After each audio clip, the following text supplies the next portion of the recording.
किस तरीके से हम रिवर्स कर सकते हैं? पहले एक ट्रैप से निकलना पड़ेगा। आपको डायग्नोसिस का एक ट्रैप होता है। आपको जान के हैरानी होगी, एक संस्था है ACP, American college of physicians, मतलब मैं आपको एविडेंस दे सकता हूँ, किताब दे सकता हूँ। ACP नाम याद रखिएगा, अमेरिकन कॉलेज ऑफ फिजिशियंस। ये वर्ल्ड हेल्थ ऑर्गेनाइजेशन से ज्यादा बड़ी बॉडी है। इनके पास ज्यादा डॉक्टर्स की टीम है, इनकी बड़ी डॉक्टर की टीम है, WHO से बड़ी टीम है। इन्होंने 2018 में एक नई डायबिटीज गाइडलाइंस निकाली। वो किसी पास 99% लोगों के पास पहुंची नहीं है। वो गाइडलाइंस क्या थी? वो गाइडलाइंस ये थी कि अगर किसी का HbA1c 8.4 आ रहा है, वो डायबिटिक नहीं है। मतलब मोटा मोटा मान लो कि किसी का ग्लूकोज पोस्ट प्रेंडियल खाना खाने के 2 घंटे बाद वाला, इफ इट इज कमिंग 250, वो डायबिटिक नहीं है। ऐसे में खुशी के लिए दौड़नी चाहिए, बट मेडिकल फेटर्निटी में मातम छा गया। मैं नोएडा में ट्रैफिक में फंसा हुआ था, तो बाहर देखा तो देखा सारे डॉक्टर लोग खड़े हुए हैं, यहाँ पे ब्लैक कलर का पट्टी डाली हुई है, हम काम नहीं करेंगे, हम काम नहीं करेंगे। भाई ACP ने बोला है, तुम लोग खुश हो ना, because this research was beneficial but not profitable. Getting my point? तो उसको ये मान तो लिया, बट आम जन तक नहीं पहुंचने दिया। किसी को पता चला ये मैंने ACP के बारे में किसी सुना ही नहीं होगा, ये रिसर्च पर हुई। ऐसी एक संस्था है कॉकरेन, COCHRANE, कॉकरेन कोलैबोरेशन, कॉकरेन लाइब्रेरी, कॉकरेन डेटाबेस, ये एक ही नाम है।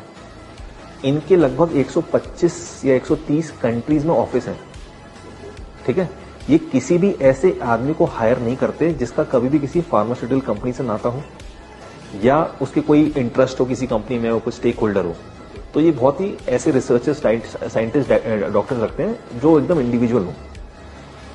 इंडिया में इनके 2 ऑफिसेज हैं, एक दिल्ली में, कोलकाता में।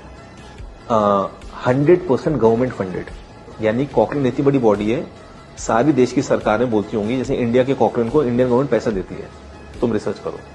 ये कॉकरेन पिछले 25 साल से बोल रही है कि diabetes 250 post prandial is not diabetes. जो HbA1c ने बोला है, ये 25 साल से बोल रहे हैं। ठीक है, यही कॉकरेन बोल रहा है कि 160/100 तक अगर आपका BP आ रहा है, right, in that case you are not a BP patient.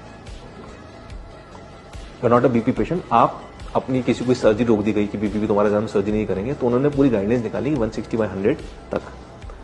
Norway की जो कंट्री है, आपको लगता है Japanese are the longest living people? No, Norwegians are the longest living people. Norway का लोगों का नॉर्मल BP इज 150/90, और वहां की सरकार उसको नॉर्मल बोलती है। अगर हमारी गाइडलाइंस वहां चली जाए तो 70% Norway as a country is a high BP patient. ठीक है, तो ये आपको समझना होगा कि पहले ट्रैप से निकलना होगा। अच्छा, आप किसको मानोगे? आप तो बोले 140 पोस्ट प्रेंडियल डायबिटीज है, बोले मैं बोलूं 250 है, कॉकरेन बोल रहे हैं। अब WHO और यूनाइटेड नेशंस ने दोनों को इक्वली रिकॉग्नाइज किया।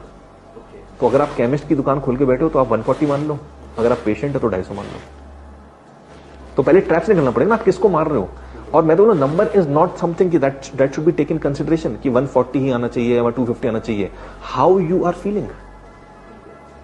मतलब मेरे पास एक पेशेंट आया 450 ग्लूकोज, बाइक चला के आया, बोला सर मेरे इतना ही आता है, normal, there is no symptoms of diabetes. तो एक ही आपका जूते का पैर 9 हो सकता है, 10 हो सकता है, मेरा 8 है, किसी का 7 हो सकता है। यू कैन नॉट से ना कि नहीं 140 कर दो बस सबकी। तो 2003 में ओवरनाइट इंडिया में, मतलब उस साल में अचानक से 1 करोड़ इंडियंस डायबिटिक बन गए। क्योंकि 1997 तक क्या होता था, हम लोग WHO को फॉलो करते थे। WHO बोलते कि फास्टिंग 123 इज नॉट डायबिटीज। फिर क्या हुआ, 2003 में हमने 3 पैरामीटर्स बना दिए। फास्टिंग कर दिया 100, EP कर दिया 140, और 2010 में एक नया पैरामीटर जोड़ दिया HbA1c। तो कहीं तो फंसोगे आप। इंडिया 9% डायबिटिक पीपल, कुवैत में 18% डायबिटिक। मतलब वहां की रिच पीपल, मतलब देखो उनकी, they are making money by selling oils. वहां पे जितने भी डायबिटिक हैं कुवैतीज, अपने लास्ट के दिनों में 50% अंधे हो जाते हैं। और कहने को उनके तेल की खेती हो, जो भी उनका तेल का कारोबार है, इतना पैसा।